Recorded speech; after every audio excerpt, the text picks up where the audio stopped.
Ya, saudara, di tengah pandemi COVID-19 saat ini, tentu menjaga kesehatan dan juga daya tahan tubuh adalah salah satu kewajiban yang harus diterapkan oleh masyarakat.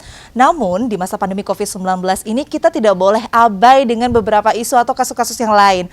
Beberapa waktu lalu kita sempat menyaksikan di media massa, di media sosial, di televisi bahwa ada selebgram asal Jakarta yang terlibat kasus penyalahgunaan narkoba di Kota Denpasar. Dan itu membuktikan bahwa meskipun pandemi COVID-19 saat ini, ternyata kasus penyalahgunaan narkoba juga masih tinggi di Provinsi Bali. Terlebih lagi Provinsi Bali memang daerah pariwisata ya, jadi memang itu adalah salah satu tantangan untuk masyarakat di Provinsi Bali. Kabupaten Badung, salah satu kabupaten yang menjadi pusat pariwisata. Kita akan tanya langsung kepada Kepala BNN Kabupaten Badung, ada Bapak Nyoman Subudi, terkait dengan bagaimana kasus penyalahgunaan narkoba di Kabupaten Badung itu sendiri. Kita akan sapa beliau. Om Swastiastu, Pak Kepala, kabar baik? Kabar baik. Sehat? Lama sehat, sadar, ya, produktif, bahagia. Sadar, produktif, dan bahagia, harus selalu seperti itu ya. Oke, Kabupaten Badung saat ini kemarin kasus COVID juga masih tinggi ya Pak Kepala. Kemudian kasus penyalahgunaan narkoba juga saya rasa ada beberapa masih yang harus diperhatikan. Sampai saat ini gimana? Mungkin bisa diceritakan sedikit Pak Kepala terkait dengan kasus penyalahgunaan narkoba di Kabupaten Badung sendiri seperti apa? Baik, terima kasih Bu Nitya. Jadi pada kesempatan yang berbahagia ini, bahwa kami BNN Kabupaten Badung senantiasa selalu untuk melibatkan semua stakeholder, komponen masyarakat, termasuk juga instansi pemerintah di dalam upaya memerangi dan mencegah peredaran gelap narkoba di lingkungan atau di wilayah Kabupaten Badung. Bahkan sebagai terobosan yang utama sesuai dengan perintah Pak Kepala BNN RI sekarang ini lagi kita mendengungkan untuk desa bersinar. Bersinar ini bersih narkoba. Oleh karenanya kita sudah memulai kemarin melalui audiensi dan pertemuan dengan Kepala Dinas BPMD Badung, kemudian Kepala Dinas Pariwisata untuk membangun wisata bersinar dan juga termasuk desa bersinar. Nantinya akan kita edukasi, kita berharap bahwa semua masyarakat, lapisan masyarakat untuk ikut serta di dalam rangka melakukan pencegahan bahaya penyalahgunaan dan peredaran gelap narkoba. Memang dalam masa pandemi ini juga adalah sekaligus merupakan tantangan bagi kami bahwa tingkat stressing dari generasi kita yang kemarin sudah sibuk dengan pekerjaannya di hotel, kemudian mereka tiba-tiba diistirahatkan, ini juga menjadi fenomena juga. Kenapa dia akhirnya mengambil langkah yang seperti itu. Oleh karenanya dalam rangka pencegahan bahaya narkoba, kita sudah melakukan semacam KIE, ya, komunikasi, informasi, dan edukasi. Nah, ini yang kita lakukan, kemudian penguatan tentang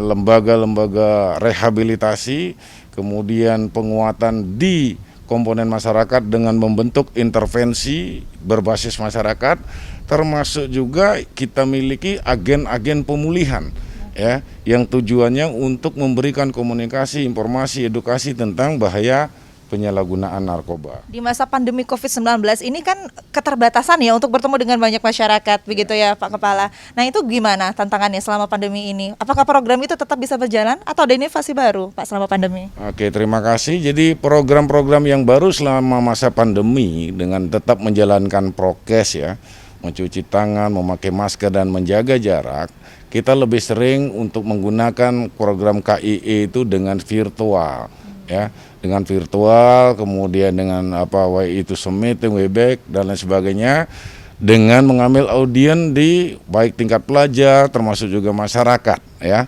Termasuk juga kita dalam hal melayani masyarakat misalkan mencari SKHPN, surat keterangan hasil pemeriksaan narkotik. Ya, ini juga tetap kita mempedomani daripada program prokes ini, 3M ini. Ya, kita lakukan di luar dengan pertama dia ukur suhu tubuh, kemudian kita siapkan juga untuk tempat cuci tangan ya. Jadi mereka ini sudah kita atur untuk kita lakukan di lingkungan BNN Kabupaten Badung. Baik, berarti memang partisipasi masyarakat juga dilibatkan penuh di sini ya, tentu ya Pak Kepala. Kalau kita melihat lagi nih kasus penyalahgunaan narkoba di Kabupaten Badung. 2020 seperti apa? Apakah tinggi, Pak Baik, Kepala? terima kasih. Jadi yang untuk tahun 2020 kemarin, kami dari BNN Kabupaten Badung itu sebenarnya ditargetkan untuk mengungkap kasus itu hanya 2. Tetapi kita mampu kembangkan menjadi 4 kasus dengan barang bukti terbanyak adalah ganja. Ya, ganja yang kita ungkap kemarin sekitar 6 kg ganja yang kita tangkap di sekitaran daerah Pererenan. Nah, ini juga daerah wisata, ya. Pelakunya juga pelaku wisata. Ini kita mendorong dari beberapa lembaga desa adat untuk yang utama Prarem atau HWG itu betul-betul di Kabupaten Badung ini kita dorong agar itu bisa menerapkan sanksi sosial bukan kepada pelakunya, tetapi kepada keluarganya, ya, ikut bertanggung jawab kenapa bisa ada. Kemudian yang kedua barang bukti berupa sabu, ya, berupa sabu. Jadi kita dapatkan beberapa gram, ya, itu sudah P21 yang bersangkutan sudah resmi ditahan di lembaga pemasyarakatan. Namun demikian dalam upaya mencegah demand juga masuk ke wilayah Kabupaten Badung. Karena modus operandi yang saat ini lagi ngetren itu adalah modus operandi dengan melalui jasa paket barang. Ya, kita juga sudah mengadakan komunikasi kepada para pemilik pengusaha jasa paket barang agar kiranya ada barang-barang yang mencurigakan mereka segera menghubungi kita. Terobosan yang kita lakukan adalah memberikan pelayanan yang terbaik kepada masyarakat Badung dengan menyebarkan aplikasi berupa QR Code yang kita tempelkan di semua desa, ya, semua desa dan kelurahan. Jadi ada 4 layanan yang kita siapkan. Itu yang pertama itu adalah tentang laporan pengaduan. Jadi bagi masyarakat yang mengetahui, mendengar dan sebagainya tidak perlu datang ke BNN. Cukup dengan handphone, di-scan QR code-nya sudah bisa untuk mengakses itu. Yang kedua adalah permohonan sosialisasi narasumber narkoba. Yang ketiga adalah permohonan tes urin. Nah, yang terakhir adalah permohonan SKHPN. Ini semua di kantor desa, di pelayanannya sudah tertempel di situ. Sehingga banyak sekali kemarin ada masukan-masukan dan informasi dari masyarakat untuk langkah-langkah ke depan BNN yang terbaik. Wah, luar biasa, berarti memang sudah sangat dibuat praktis begitu ya, tergantung sekarang masyarakatnya seperti apa begitu ya. Kemudian kalau untuk tadi sudah ada program Desa Bersinar ya, kemudian tadi yang QR Code juga. Nah, kalau program prioritasnya itu atau ada yang lain mungkin Pak Kepala? Program prioritas kami di dalam rangka pencegahan dan pemberdayaan masyarakat, di semua desa kami harapkan nanti akan ada IBM dan AP.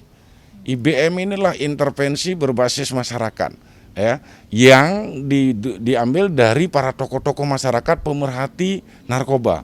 Jadi mereka ini adalah duta anti narkoba, mereka yang melakukan intervensi terhadap, ya, para mantan-mantan pecandu yang ada di lingkungannya. Ya. Kemudian ada agen pemulihan. Agen pemulihan ini kami harapkan juga ada setiap desa. Siapa yang ditunjuk sebagai agen pemulihan adalah tokoh-tokoh juga. Ya, mereka akan coba mengadakan intervensi atau memberikan solusi kepada para pecandu yang sudah selesai melaksanakan hukuman. Inilah pasca rehab. Ya, pelaksanaan pasca rehab nanti dilakukan oleh para agen-agen pemulihan.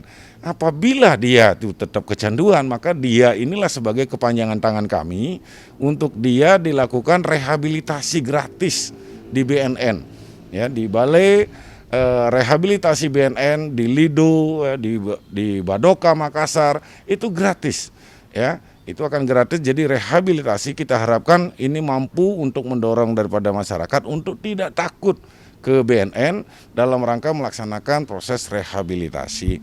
Jaminan tidak akan ditahan. Yang kedua itu nama baik tetap akan terjaga karena dia privasinya kita akan tetap jaga, ya. Yang ketiga mudah-mudahan mereka akan berhenti dari kebiasaan buruknya untuk menyalahgunakan narkoba. Baik, luar biasa, dan ini adalah salah satu program pelayanan juga ya, untuk masyarakat. Pasca rehab juga ada fasilitas yang diberikan dan sudah disebutkan tadi, luar biasa. Terakhir Pak, harapannya untuk masyarakat, untuk generasi muda terutama, untuk kedepannya seperti apa Pak Kepala? Baik, terima kasih Mbak Nitya. Jadi kami Kepala BNN Kabupaten Badung senantiasa mengajak seluruh elemen masyarakat, khususnya desa dan kelurahan, ya, desa dan kelurahan untuk sama-sama memerangi narkoba dengan mencetuskan desa bersinar, bersih dari narkoba, ya. Termasuk kita berani untuk menyatakan perang melawan narkoba, war on drug. Ini yang perlu kita dengungkan di dalam setiap insan pribadi masyarakat, khususnya masyarakat Kabupaten Badung seluruhnya. Baik, luar biasa. Terima kasih banyak Pak Kepala. Mudah-mudahan apa yang telah disampaikan itu juga sampai di telinga masyarakat, sehingga kedepannya kita selain memerangi COVID-19 saat ini, kita juga tetap bisa memerangi narkoba. Karena yang dirusak sarafnya, otaknya ya. Kalau di Indonesia saraf otak generasi muda juga bisa Generasi rusak. muda hancur, Betul. ya. Jadi kita harus selalu waspada dengan itu. Sukses selalu Pak Kepala. Nanti kita ngobrol lagi soal ini. Luar biasa pesannya dari masyarakat, mungkin slogannya untuk masyarakat semuanya. Terima Pak kasih Kepala. Mbak Nitya. Salam sehat tanpa narkoba. Baik, dan saudara, itu dia tadi perbincangan saya dengan Kepala BNN Kabupaten Bandung. Dan saudara, memang kita sebagai masyarakat harus lebih peka terhadap lingkungan kita. Entah itu keluarga, masyarakat, rekan-rekan kita, siapapun bisa menjadi korban dari penyalahgunaan narkoba.